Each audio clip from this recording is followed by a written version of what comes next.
নমস্কার, আমার আনস্ক্রিপ্টেড লাইফে আপনাদের সবাইকে স্বাগত।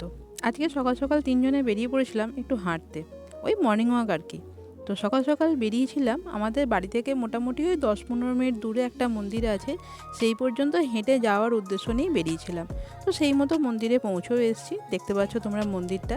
এই মন্দিরের সাথে বিশাল বড় একটা মাঠ আছে, তো সেই মাঠটা যদি ১-২ চক্কর লাগিয়ে নেওয়া যায় তাহলে মোটামুটি সকালের হাঁটাটা কমপ্লিট হয়ে যায়। মন্দিরটা খুব সুন্দর দেখতে, সামনে থেকে আরও সুন্দর লাগে মন্দিরটা। খুব বড় সড়ো জায়গা নিয়ে মন্দিরটা তৈরি হয়েছে।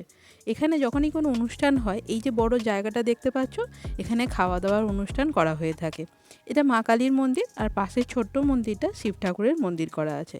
এখানে অনেক সময় অনেক রকমের উৎসব হয়ে থাকে। এখানকার যে মানুষরা যারা আছেন তারাও নিজেরা অনেক সময় অনেক রকমভাবে আনন্দ উৎসব করে থাকেন। এবার বাড়ির দিকে রওনা হচ্ছি। বাড়ি যাওয়ার পথে আরও একটা ছোট্ট মন্দির পড়ে, যেখানে দুর্গাপুজো হয়ে থাকে। এবছর দুর্গাপুজোয় তোমাদের সাথে সেই পুজোটাও শেয়ার করব। এই মন্দিরটা ক্রস করে কিছুটা গেলেই আমরা বাড়ি পৌঁছে যাব। বাড়িতে এসে আজকে কালকের ভিডিওতে তোমাদের যে শাড়িগুলো শেয়ার করেছিলাম, আজকে সেই শাড়িগুলো কাস্টমাররা নেবেন। তো সেই শাড়িগুলো প্যাকিং করছি, তার আগে একবার তোমাদেরকে দেখিয়ে দিচ্ছি। দেখো, এই দুটো শাড়ি তোমাদেরকে কালকে দেখিয়েছিলাম, দুটোই মাল কটনের ওপর। একটা ৫০০ আর একটা ৫২০ রেঞ্জের মধ্যে আছে। এর অনেক কালার আছে, কোয়ালিটিও খুব সুন্দর। আর তোমরা তো আমার খাদি শাড়ির কোয়ালিটি দেখেইছো। ৪০০-৪৫০ রেঞ্জের খাদি শাড়ি কিন্তু আমার কাছে অনেক ভালো ভালো আছে।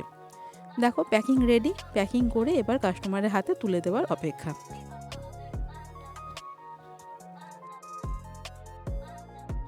দুপুরের খাওয়া দাওয়া কমপ্লিট করে আমরা দু বোনে বসে পড়েছিলাম সরস্বতী পুজোর লিস্ট করতে। বেশি দিন আর বাকি নেই, আর এবছর সরস্বতী পুজোর দায়িত্ব পড়েছে আমাদের দু বোনের ওপর।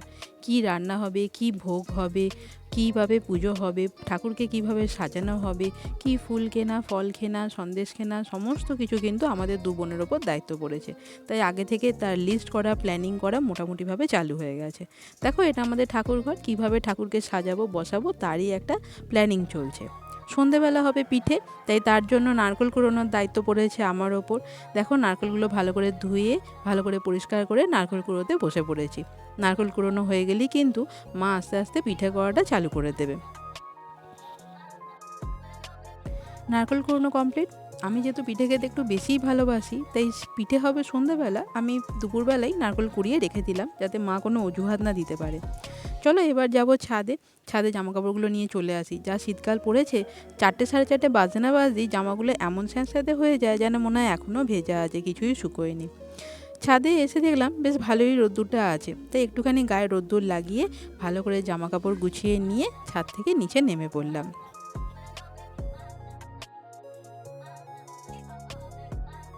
ছাদ থেকে নেমে এসে দেখি বোন এখানে চাউমিনের জন্য রেডি হচ্ছে।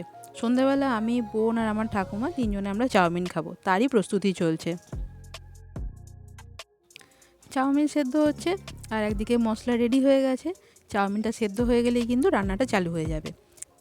চাউমিন সেদ্ধ হয়ে গেছে, এবার ভালো করে একে ঠান্ডা জলে ধুয়ে এখানে রেখে দেওয়া হয়েছে। এবার আস্তে আস্তে বোন কিন্তু রান্নাটা রেডি করবে। আমার বোন আবার অনেকটা আমার মায়ের মতো, খুব ভালো রান্না করতে পারে। টুকটাক বেশ ভালোই রান্না করে থাকে। অনেক সময় মায়ের হাতে হাতেও করে, অনেক সময় আবার নিজে নিজেও কিছু না কিছু বানিয়ে আমাদেরকে খাওয়াতেই থাকে। খুব সুন্দর পরিপাটি করে রান্না করে বোন। কোনো দিন যদি সম্ভব হয় বোনের রান্নাও তোমাদের সাথে আস্তে আস্তে শেয়ার করব।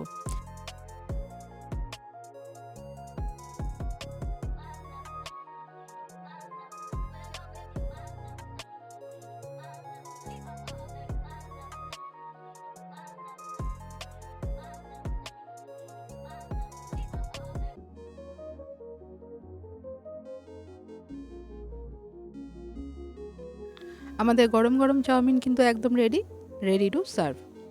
বোন এখানে প্লেটিং করেও ফেলছে। যেহেতু বোনই রান্না করেছে, তাই বোনই দায়িত্ব নিয়ে তিনজনকে একদম প্লেটিং করে তিনজনকে খেতে দিচ্ছে।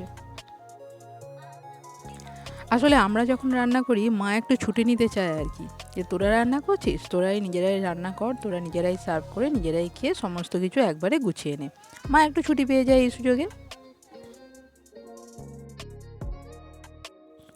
চাউমিনটা দেখতে তো খুব দারুণ হয়েছে, কেউ আমরা এখনও টেস্ট করিনি, তবে দেখে মনে হচ্ছে বেশ ভালোই খেতে হবে। সন্ধেটা আজকে মনে হয় জমেই যাবে ব্যাপারটা, তাই না? সন্ধে হতেই মা এখানে পিঠেও রেডি করে কিন্তু সেদ্ধ হতে বসিয়ে দিয়েছে। আমাদের রাতে পিঠে কিন্তু রেডি হচ্ছে। আজকে রাতের মেনুতে ছিল সেদ্ধ পুলি, যেটা গুড় দিয়ে খাচ্ছি আমরা সবাই। চলো আমরা রাতে পিঠেটা এনজয় করি। আর তোমরা প্লিজ আমার চ্যানেলটাকে সাবস্ক্রাইব করে নিও, ভিডিও ভালো লাগলে লাইক করো, আর নেক্সট ভিডিওর জন্য অপেক্ষা করো। Thank you.